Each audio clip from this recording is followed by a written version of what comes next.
একটা ফোনে যদি থাকে বিশাল 8000 mAh এর ব্যাটারি, সঙ্গে 80 ওয়াট ফাস্ট চার্জিং সাপোর্ট, তার সঙ্গে রয়েছে 144 হার্জের ডিসপ্লে, তাহলে ফোনটি কেমন হবে?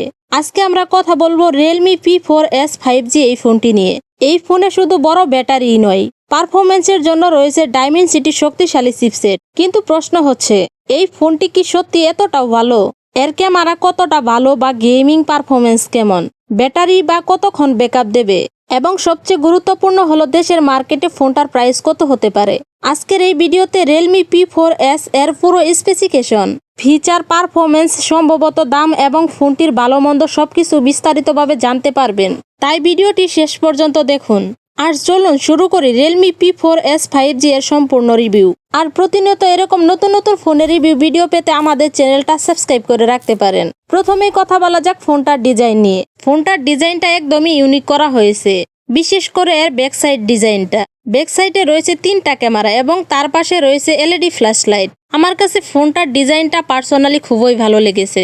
সামনের দিকে রয়েছে 6.78 ইঞ্চির AMOLED ডিসপ্লে এবং 144 হার্জের রিফ্রেশ রেট। এতে ভিডিও দেখা, গেমিং করা বা স্ক্রলিং করা খুবই স্মুথ লাগবে। ডিসপ্লের প্রোটেকশন হিসেবে দেওয়া হয়েছে Corning Gorilla Glass প্রোটেকশন। ডিসপ্লের পিক ব্রাইটনেস হচ্ছে 1400 নিটস। এতে ইনডোর এবং আউটডোরে এভারেজ। এই ফোনটার ওজন হচ্ছে 208 গ্রাম। এতে হাতে ধরতেও তেমন ভারী মনে হবে না। আরও একটি ইন্টারেস্টিং ব্যাপার হলো, ফোনটাতে দেওয়া হয়েছে IP68 এবং IP69 রেটিং। এতে ফোনটা আপনি 30 মিনিটের মতো পানিতে সার্ভাইভ করতে পারবেন। এখন কথা বলা যাক ফোনটার পারফরমেন্স নিয়ে। এখানে ব্যবহার করা হয়েছে MediaTek Dimensity 7400 আলট্রা প্রসেসর। এটা হচ্ছে শক্তিশালী চিপসেট, যার ফলে আপনি হাই গ্রাফিক্সের গেমও রান করাতে পারবেন। ক্যামেরার কথায় আসলে এখানে আপনি পাবেন 50 মেগাপিক্সেল মেইন ক্যামেরা এবং 8 মেগাপিক্সেল আলট্রা ওয়াইড ক্যামেরা। এতে ছবি ডিটেল ভালোই পাবেন।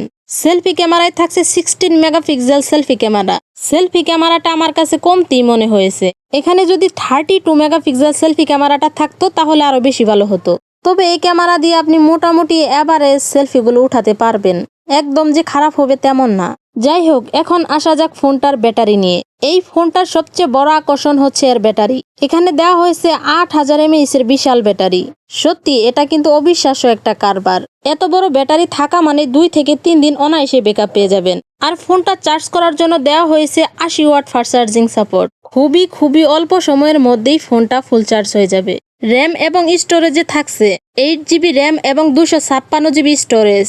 এই দিকগুলো নিয়েও তেমন চিন্তা করতে হবে না। অন্যান্য ফিচারের কথা বলে ফোনটাতে আপনি পাবেন 5G support, dual sim, NFC, wifi, bluetooth সবকিছুই রয়েছে ফোনটাতে। আরও রয়েছে USB Type-C cable, fingerprint sensor, face unlock system. এখন কথা হচ্ছে দেশের মার্কেটে এই ফোনটার প্রাইস আসলে কত হতে পারে। দেশের মার্কেটে এই ফোনটার প্রাইস হতে পারে প্রায় 35 থেকে 40 হাজার টাকার আশেপাশে। সো এই বাজেটের মধ্যে ফোনটা আপনাদের কাছে কেমন লেগেছে কমেন্টে জানাতে পারেন। আমার কাছে তো পার্সোনালি ফোনটা ভালোই লেগেছে। ডিজাইন বলেন সবকিছু থেকে পারফেক্ট মনে হয়েছে, তবে সেলফি ক্যামেরাটা আমার কাছে একটু কমতি মনে হয়েছে। সো ফোনটা আপনাদের কাছে কেমন লেগেছে কমেন্টে আপনার মতামত জানাতে পারেন। আর ভিডিওটা ভালো লাগলে একটা লাইক দিয়ে চ্যানেলটা সাবস্ক্রাইব করে রাখতে পারেন।